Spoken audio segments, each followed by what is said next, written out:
An incredibly big moment. And, you know, it's interesting. People are not here yet, not coming here yet, but we wanted to be here just to see if we could get a bit of a reaction. And what are the chances that an 8th grade group, a Catholic middle school from Hermosa Beach, they are here, just planned final field trip of the school year. What a day for a field trip here. I just thought, just amazing chances. And so the kids have actually gone in, but we have one of their parents. This is John Glavin here. You have an 8th grade son in there, and we were just talking. The biggest emotion that you can kind of feel here is pride today. Absolutely. First of all, it's a U.S. Pope, first of its kind. And there's just hope for the world. I mean, it's hope for the United States, the 1.4 billion Roman Catholics that are part of the world, and they're all coming together by this one man. And the great thing about all this is that there's a lot of spirit behind it. And I think just being a Catholic my whole life, obviously, and experiencing popes being elected in the past, I never felt this enthusiasm like I felt today. Yeah. And, you know, we were just talking about your son may be a little too young to really just get just the feeling of what it feels like to be here on this day just by chances. But for you as his dad, just to know that he's going to have this memory, what's that like? Well, first of all, he's going to talk a lot about it on the way home. And he's got a brother and a sister at home who are going to be maybe a little bit like, wow, how did it feel, you know, talking about it or being on TV or dad being on TV. And I think the most important part for him is the enthusiastic part, because this is his first pope. So his first election of a pope, I should say. And this is the enthusiasm on a day that we're visiting our Queen of Angels here, which is a beautiful day, and it's kind of all meant to be. Yeah, it's a big day, and you were just saying, you know, I want you to touch one more just really quickly, if you can, on just that feeling of hope and Americans giving hope to the world today. I think that's so symbolic with a lot of the things that have been going on in our country, the inflation, the crime, you know, our situation in our government. Now we have a person that's being put there, and I think the conclave came together. I think those cardinals and bishops came together and realized that we're the beacon of hope for many, many countries in the world. And I think putting a U.S. Pope here is going to really bring us to some exciting, peaceful times. And peace is the big word. You think it makes a statement? I think it does, without a doubt. All right, thank you. I know I'm taking you away. The kids are one chaperone short right now because he stayed out to talk with me, but thank you so much. You're welcome. Thank you. All right, I'll send things back to you all in the studio. Quite a momentous field trip right there. Thank you so much, Brooke. And we do have more reaction here locally. Gigi Gracietta is live in Sun Valley at Our Lady of the Holy Rosary Church. Gigi. Good morning. You can hear the bells ringing at, what is it, 10:44, 10:45. They are announcing there is a new Pope, Papa Leo. I'm with Elizabeth. She speaks Spanish, and she's been telling me how happy she is. Elizabeth, I'm going to translate really quick. Elizabeth, ¿qué tan contenta estás al saber que se haya elegido un Papa americano con carrera hecha en el Perú? Me da muchísimo gusto, mucha emoción y doy gracias a Dios por esto. Me da muchísimo gusto que sea estadounidense porque estamos en este país. She says she's very happy that he's American because we live in this country. Y otra muy importante porque estuvo en Perú y quiere mucho a la comunidad latina y pues doblemente feliz y agradecida con Dios de que ya tenemos un vicario de Cristo. And because he served so many years in Peru that he will be able to identify with the Hispanic community. And Elizabeth was very emotional just a short moment ago, hearing the bells tolling. Está muy emocionada escuchando las campanas anunciando que hay un nuevo Papa. Así es. Yo creo que todos los católicos nos sentimos muy emocionados. Y perdón. She's tearing up. She says all the Catholics are so emotional, and because the bells are tolling, it makes it even more emotional. Así es es algo histórico, es algo... It's historic. Yeah, es algo divino porque... Divine, God's grace. Los católicos sabemos que el Espíritu Santo es quien elige al Papa y pues por eso es intervención. Muy emocionada. Gracias, Elizabeth. Muchísimas gracias. Thank you, Elizabeth. This is a huge day. for Catholics in the United States. Now, at the last survey, it was estimated that about 60 million Catholics here in the United States, 62 million, there are 62 million Catholics here in the United States, of which about 40% are actually Hispanic.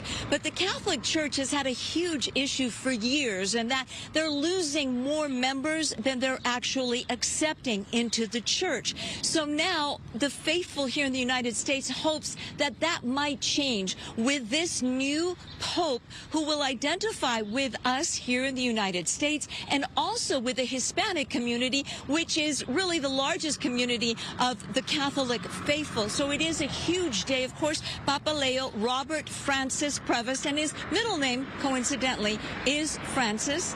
Pope Francis just left us. His middle name is Pope Francis. He chose the name Leo XIV. So it is a huge day for Catholics here.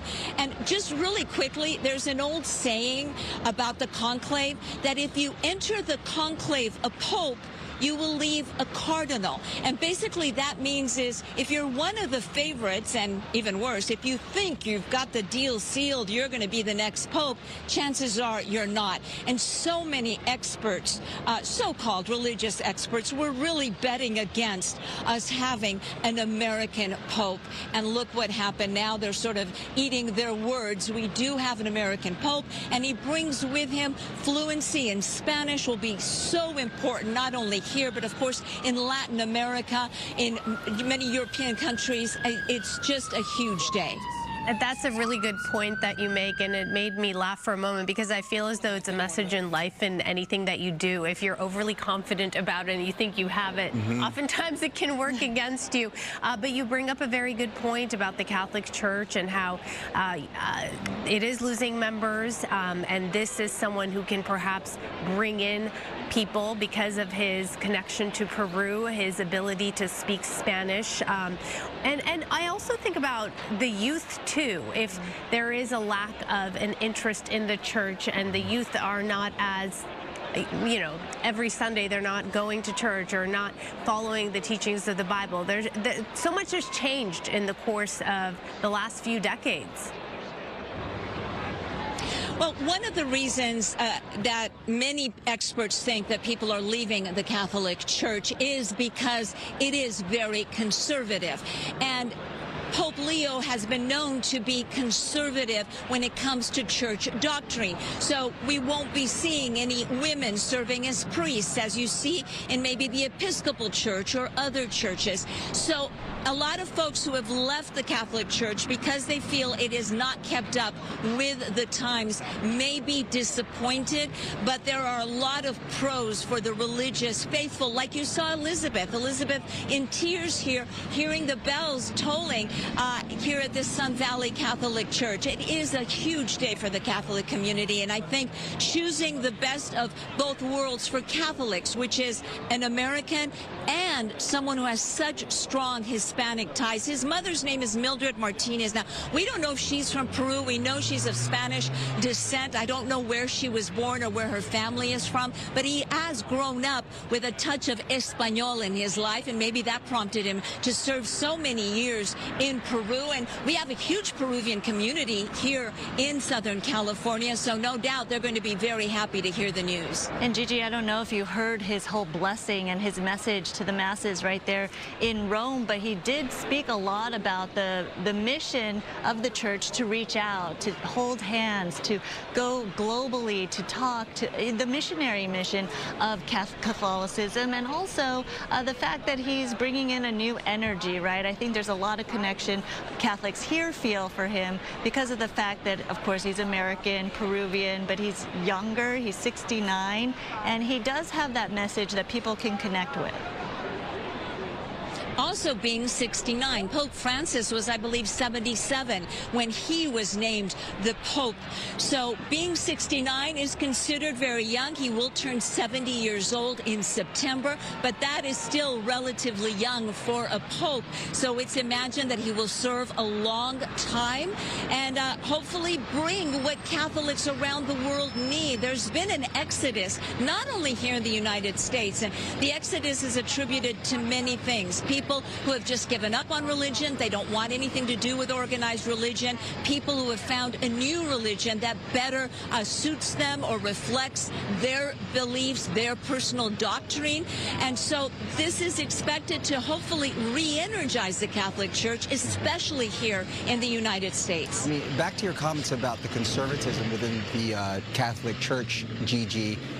Pope Francis was still considered a progressive pope in many ways, because even though women weren't allowed to become priests, they were still elevated to bigger positions within Vatican City and within the church.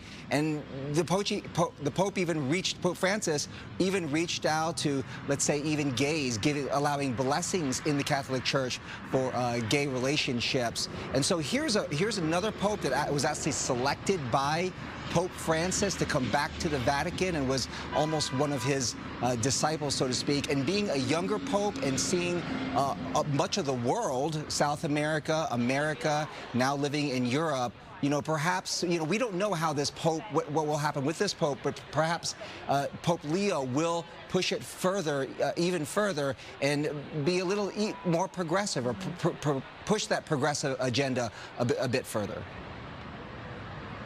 I think Catholics are going to anxiously await to see what his mission is going to be. We know that Pope Francis was all about peace. As you mentioned, he welcomed the LGBTQ community into the church. He welcomed divorced people to take communion. He said the church was for all. And he received a lot of applause from some communities, and he received a lot of criticism from the more conservative communities in the Catholic faith. He was very much criticized for that policy of welcoming all, but it was, to say, a welcome policy for so many, and brought so many back to the Catholic Church after they left it. So I think we're all going to, and as a Catholic, we're anxiously awaiting to hear what will his doctrine be. We know Pope Francis was about peace. One of his last messages was about Gaza and bringing peace to the Middle East. What will his focus be? What will his cause be?